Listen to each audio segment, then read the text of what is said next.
It's been a few months since I last covered Dishonored on my channel with my video on Dishonored 1's DLC expansions.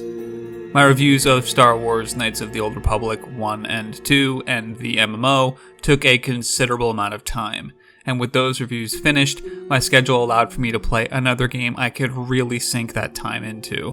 That game is obviously Dishonored 2, but there was some work that needed to be done ahead of time before I played it. The Dishonored series' instant popularity means it spawned a few novels and comic books. Comic book The Wormwood Deceit takes place 12 years after the events of Dishonored 1 and features protagonist Corvo Attano unraveling a plot against Empress Emily Kaldwin.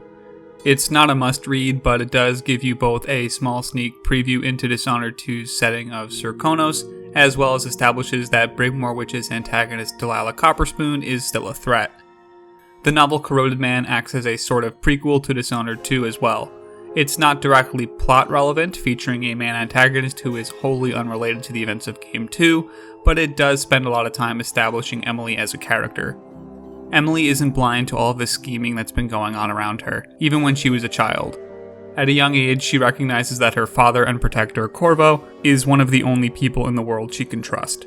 And that begs the question, what is she going to do when he's not around?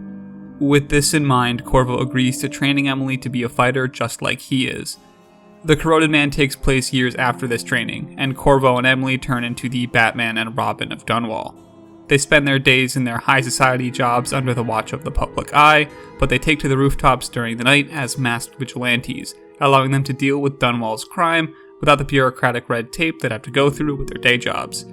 It's by no means a groundbreaking book, but it is an incredibly smooth read and serves as a great and proper introduction to Emily Kaldwin as a protagonist and not just a damsel in distress. With Wormwood Deceit and Corroded Man finished, I was finally canonically ready to jump into Dishonored 2.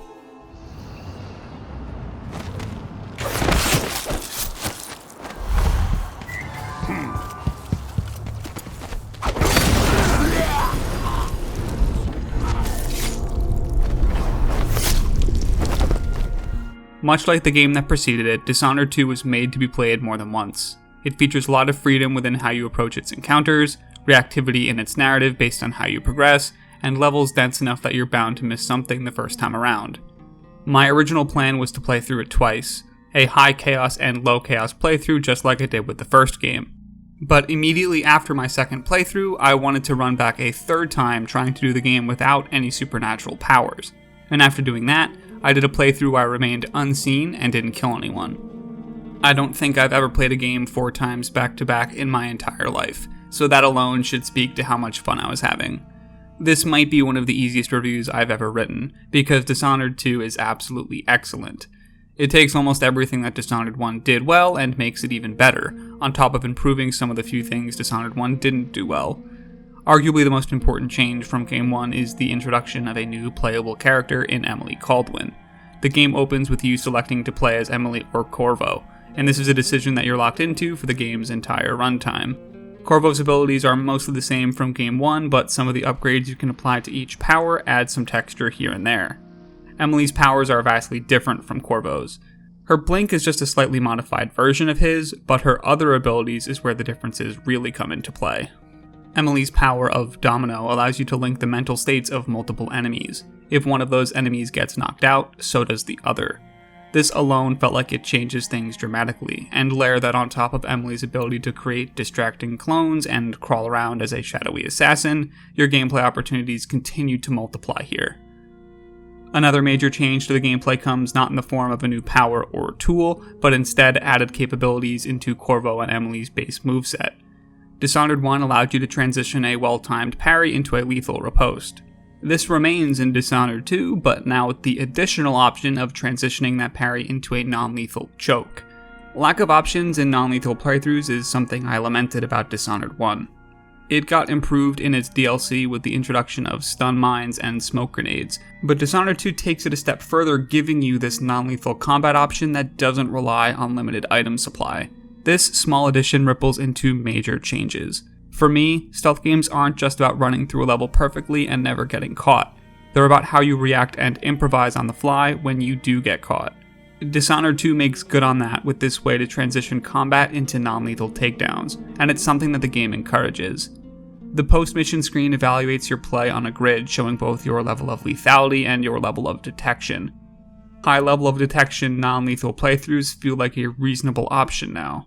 The addition of a second playable character and enhanced non-lethal options are a good way to encourage repeat playthroughs, but the real star of the show is Dishonored 2's incredible level design.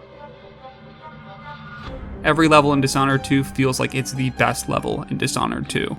The relatively open, infiltrate this mansion type missions that were the highlight of Dishonored 1 feel like they make up almost all of the second game's 9 missions. On my 4 playthroughs, I didn't get into a single mission that I wanted to rush through or skip. They all managed to be unique without feeling gimmicky.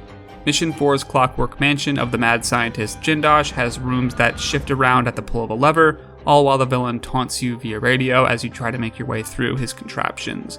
Mission 6 can be skipped entirely if you manage to solve a deduction-based word puzzle presented to you at the start of the level. Mission 7 features a time travel device that was built out exclusively for this level, that allows you to flip back and forth in time, making changes in the past that impact the future. The device even gives you a sneak preview of the opposite timeline to see what changes you're making in real time. Even the missions that don't have some sort of unique mechanic dedicated to them have memorable settings, well-placed enemies, and the brevity of options that I've come to expect from any game out of Arcane Studios. Those brevity of options are the game, and I don't want to talk about them too much out of fear of spoiling your playthrough or repeat playthrough, but just a quick anecdote. I mentioned how Jindosh's Clockwork Mansion has moving rooms that you need to manipulate to get to where you're going, but it's possible to skip the puzzle by shooting your way into the ceiling and navigating the level entirely above and behind the walls, allowing you to sneak up on Jindosh while he's doing paperwork and dispatching him before he even realizes you're in the mansion. That's the kind of stuff that makes 4 playthroughs of Dishonored feel like a requirement and not an excessive retread. My 4 playthroughs were completely unrecognizable from each other, in terms of how many people died, how sneaky I was, whether or not I used powers, which characters I played as, and so on. If there's one aspect of Dishonored 2 that I don't think is a major step up from the first game, it's the main story. It's largely a retread of Dishonored 1's story. The throne is taken by a would-be usurper, you're blamed and the guards turn against you, and you need to fight back to take what's yours. This time the usurper is Delilah Copperspoon, antagonist from the Brigmore Witches DLC. Her being a witch means that the plot is a tad more mystical this time. The bad guys in Game 1 used political power, propaganda, and unleashed bioweapons to get their way. Here, Delilah accomplishes her goal with her magical powers. The magic was sort of like window dressing in Dishonored 1, just an excuse to let you fly around on screen. It taking an increasingly large role in the plot as the games, novels, and comics progress just shifts some focus away from the political intrigue that I think made the story of Game 1 so great in the first place. Thankfully, the plot is hardly the main focus of these games anyway, and Dishonored 2 more than makes up for that main plot with a bunch of really great subplots. The greatest bits of Dishonored 2's story are off the beaten path and uncovered in audio logs and notes. Returning characters are given greater depth here, and some character endings are very clearly and deliberately, leading into Dishonored 2's standalone story DLC of Death of the Outsider, which I am really excited to try out. Dishonored 2 also knocks it out of the park with its presentation and setting. The look of the game retains its cool watercolor aesthetic like Game 1, just with a bit more graphical power to back that up. The setting changes from the pseudo-English city of Dunwall to the fictional island of Serkonos, the southern part of the empire that gives off a more tropical vibe. The steampunk whale oil aesthetic is still here, just a bit brighter. It's a setting that gives Dishonored 2 its own feel while also influencing the gameplay. Serkonos isn't suffering from a plague of rats, but instead a plague of flies. The flies make their nests in entire buildings and will react violently to your presence. Cutting them down with your sword is difficult on anything other than the easiest difficulties, so you'll want to find a way to deal with the nests as a whole with some sort of fire-producing weapon. Bloodflies aren't the only new enemies that are native to Serkonos. In addition to contending with the guards and gangs that roam the streets, the coup has also enlisted their mad scientist to build clockwork warriors, and Delilah has her army of magical witches. The variety in terms of enemies is a lot stronger than the first game, and are just one more thing you're going to be thinking about while navigating these excellent levels. Dishonored 2 is more than a worthy sequel. The setup of its story being mostly the same is an easy thing to overlook when you see how well Dishonored 2 improves on its predecessor in almost every other way. Great level design, a second character with brand new powers, better ways to handle non-lethal playthroughs, and an increase in enemy variety kept me completely engaged over the course of 4 complete playthroughs. For my productivity's sake, I hope I can talk myself out of a 5th.